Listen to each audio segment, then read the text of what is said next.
finna let people know he was hitting Nip baby mama. You see it's coming out. Because, you know, Cassie and her was best friends. So when a seminar about death. Okay, you have to tell me. Well, you're Oh just my telling God. me this now. I know, yeah. Please share, please share. Why? I have a friend. Why were you there? And what did you learn? I learned that no one really dies and that, you know, it's just an experience in the physical form and we're attached to our personalities, but that we're just souls and that we continue and continue and continue. Never ain't know what type of monster he was. Lauren? No, I'm saying Lauren introduced me to Puff. Oh, got you. I mean, I knew Puff, but it was more of a personal relationship after, you know, we was at Cassie's birthday. You know what I'm saying? Like, Nip had no ego. So, you know what I'm saying? Like Nip came to me and said, I want you to mentor me. You know, I want to get into real estate. I want you to teach me all your, you know what I mean, like your business secrets. You know what I'm saying? I was like, whenever you got questions, pull up. And then on his last album. Yeah, bro. Business secrets. I don't need to know how to party. People do not know this. Somebody tried to jerk me, but I fixed it. I actually am one of the executive producers of Nipsey Hussle's last album. Victory Lap. Yeah, Victory Lap. Yeah, at the studio, finishing up a late night session. We want to just invite Nipsey Hussle's daughter, Emani, just sent Lauren London into major panic after she exposed Lauren's alleged involvement in Nipsey's death, as well as a supposed freak-off tape between her and Diddy that some people in the industry were blackmailing her with just before Nipsey died. Apparently, she dragged Nipsey into Diddy's camp, knowing very well the mess that was going on there. And just when Nipsey tried to leave, he was taken out. And get this, after Nipsey's death, Emani was given 50% of his estate. But as we speak, Emani and her mama are currently battling Lauren in court because Lauren has reportedly been making some shady moves behind the scenes to get the 50% snatched from her so her son, Cross, can be the sole beneficiary of Nipsey. Oh, is that right? So it's some shady business at play. You know, when it's big money, it'll get like that. Estate. And remember that freak-off tape I said she was getting blackmailed with? Well, according to W.I.G 100, he has access to the tape and was actually one of the many people blackmailing her with it right before Nipsey suspiciously lost his life. Girl, every time I think the Diddy rabbit hole can't get any deeper, some crazy info like this pops out and proves me wrong. Now, if y'all remember, people were already side-eyeing that whole story about Diddy allegedly buying a gold casket just weeks before Kim Porter passed, then keeping it in his house like he was already preparing for somebody's death. Like, why would you even have that ready unless you knew something was coming? Well, now folks are saying Lauren allegedly had a very similar eerie moment right before Nipsey passed. And the wild part is, she basically spoke on it herself in an interview after his death. The whole thing came off so creepy that people started looking at her sideways because the timing was just way too strange to ignore. And even though the rumors sounded a bit crazy at the time, everything started to click once she was name-dropped. Now, bruh, this is a alleged, hypothetical, and for entertainment purposes. We don't know if she did any of this shit. Diddy's case for being a witness to him mistreating Cassie. You see, Lauren was very close to both Cassie and Diddy at the time and knew about everything that was going on. But instead of trying to help Cassie get out of that situation, she just joined in. Now, when Nipsey passed, people were already saying something about that whole situation felt off. Like, from day one, the streets were whispering that he may have been set up. But at the time, nobody was really connecting his death to Diddy like that. It wasn't until all this new Diddy mess started coming out that people started looking back like, wait a minute, was there more going on behind the scenes? Because let's be real, Nipsey was not your average rapper. He wasn't just out here chasing fame and flexing jewelry. He was independent, he owned his masters, and he was showing younger artists how to actually build wealth instead of signing their lives away to these big labels. And y'all already know, the industry does not like artists who teach other artists how to stop getting played. Now, y'all already heard all the stories about Diddy allegedly locking Industry sound predatory, bro.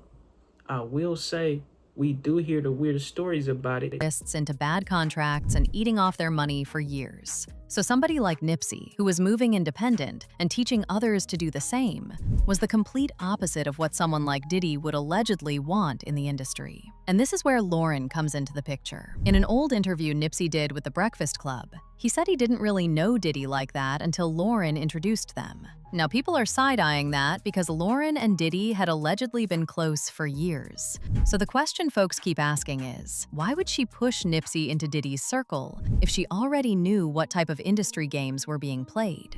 No, I'm saying Lauren introduced me to Puff. Oh, got you. I mean, I knew Puff, but it was more of a personal relationship after, we was at Cassie's birthday. Nipsey was only 33 when he was taken out, and Eric Holder Jr. is currently serving time for it. But many people online do not believe he was the only person involved. Diddy has been accused before of allegedly using other people to do the dirty. Now, y'all saying that Lauren pushed him into Diddy's camp, but Diddy say Nip was pushing for that work while he keeps his hands clean. And then things got even creepier when that Lauren interview with Angie Martinez started going viral. In the interview, Lauren said that before Nipsey died, she had gone to a death seminar to learn about grief. And baby, the people dragged her. Because people were like, why were you learning how to grieve before the man was even gone? Okay, you have to tell me. You're Oh just my telling God. me this now. I know, yeah. Please share, please share. Why? I have a friend. Why were you there? And what did you learn? I learned that no one really dies and that, it's just an experience in the physical form and we're attached to our personalities, but that we're just souls and that we continue and continue and continue. And if you have a spiritual relationship with someone on earth, you will have one with them when you leave earth. So I did this 2-day seminar on death. So And this was how long ago? I had to be 25. What sent you there? Do you find that weird though? I'm weird. No, it's not weird that you would go. It's almost like you were preparing yourself for what you would have to deal with. Well, I told you I didn't have connection to Earth at a young age. I know, but you don't find that as you. That still don't give me a reason why you would go to a death seminar.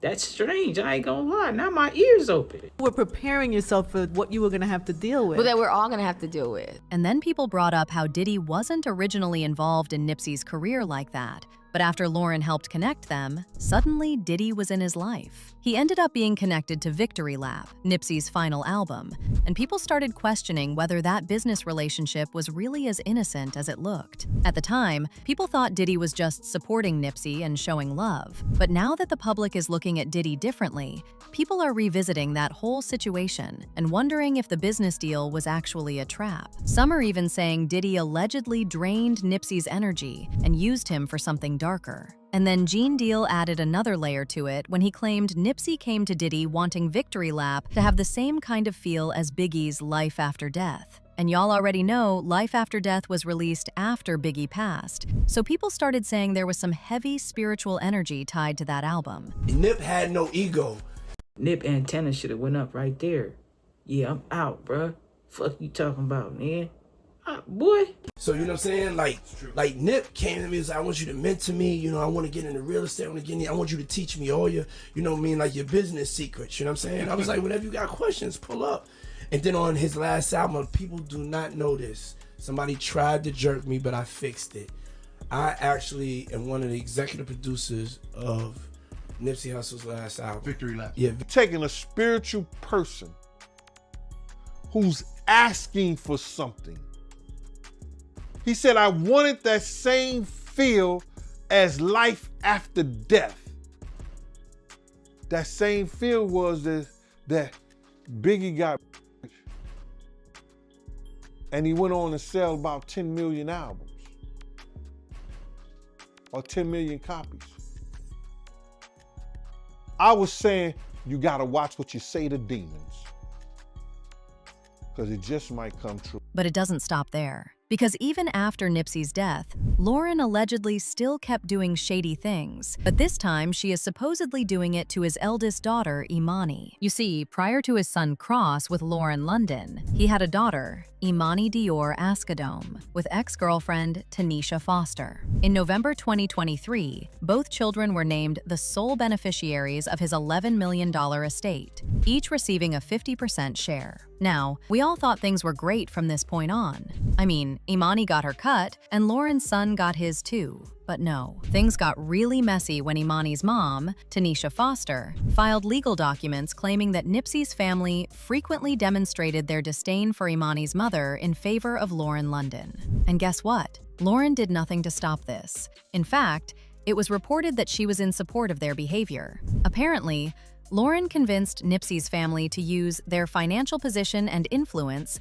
to disregard their priorities by controlling the desires of Emani and Tanisha by withholding financial assistance and reducing visitation. And in case you're wondering why Tanisha is even talking about her having reduced visitation, well, it's because right after Nip died, Lauren and Nip's family went to court to obtain guardianship of Emani. They argued that Tanisha was an unfit parent due to a history of substance and alcohol use. Nipsey's sister told the court that in May 2019, just weeks after the shooting, Tanisha allegedly showed up at Imani's school under the influence. Probate investigator recommended that Sound like they trying to keep the money away from the mama, bruh, right?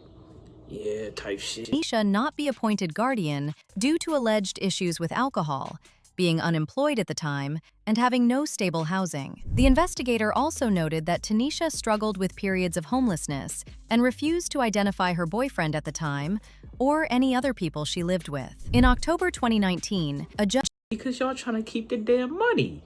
That's why. Yeah, of course you can't get a place to stay, bro. Nah, I'm playing, bro. officially appointed Nipsey's mother, brother, and sister as the legal guardians of Emani. And even though, from the outside, it seems like this was just a battle between Tanisha and Nip's family, word on the street is that Lauren was instigating behind the scenes because she doesn't want Emani or her mama still connected to the family. Now, Emani has not come out to confirm or deny any of this, but that hasn't stopped the rumors from going viral. And things only got worse when WAC 100 stepped into the chat with those freak-off tape allegations. WAC claimed that Nipsey Hussle and Lauren London attended Diddy's infamous— I'm tired of hearing about Nipsey Hussle's private sex life, bro. I don't want to hear it, bro. Let that man rest, bro. Or at least let his sex tapes rest, fool. freak-off parties, and that he actually saw the tape himself. WAC 100 suggested that Diddy may have played a role in why Nipsey Hussle never married Lauren London. I told you who the players were in the video, right? I said it's a dude from Louisiana, Nip, and his baby mama, right? You think after all these years, the baby mama wouldn't have stood up and said something if I was bullshit? Lauren London was in them freak-offs, was she? Look, I'm gonna be real. So let's look at what we learned about Puffy, what I knew. Let's look at what we learned about Puffy and Cassie. It was, can we agree that it was no limits to those two? Yes, they're like doing a lot of shit. Okay, so if these two people were already best friends, interacting, right? I can send you photos that Puffy and Lauren London took that they tried to have taken down in the all-white shit, modeling Puffy's glasses and clothing and shit, to where even the crowd, this is after Nipsey died, right? Even the crowd was kind of like, what the fuck is that, right? So it's already a relationship there intact. Now, Puff is living the swinger type lifestyle, right? Okay, so my whole thing is, if that's already going on prior to Nipsey, their relationship, it's no doubt in my mind on one of them islands, on one of them jets where they moving around, something went on. And they saying... I mean, that ain't too far-fetched, bro. It ain't, bro. But what that got to do with anything, bro? It's tape in there, and it's going to be some leak shit come out. They got all that shit. Now let's cross the street to what I do know. And next time you out here, I'm going to have my man pull up just so you can put your eyes on the video so people can stop saying I'm just making up shit. Girl, from the looks of it, people are hinting that Lauren may know more about Nipsey's death than she's letting out. And if this is really the case, she better come out and tell the truth, because he— You know what, bro? Shout out the Urbanor, right? And I guess what it does show, right, if she was messing with Diddy before and after Nip's untimely demise, right, I guess it would add validity to the setup claims, right? And being slimy and this, that, and the third. Shit, bro. You know how I get up in there, bro. Say ho, you can't be playing with that paper, ho. Nigga need that yaper, need it now and not later, ho. Say ho, you can't be playing with that paper, ho. Nigga need that yaper, need it now and not later, ho. Say ho, you can't be playing with that paper, ho.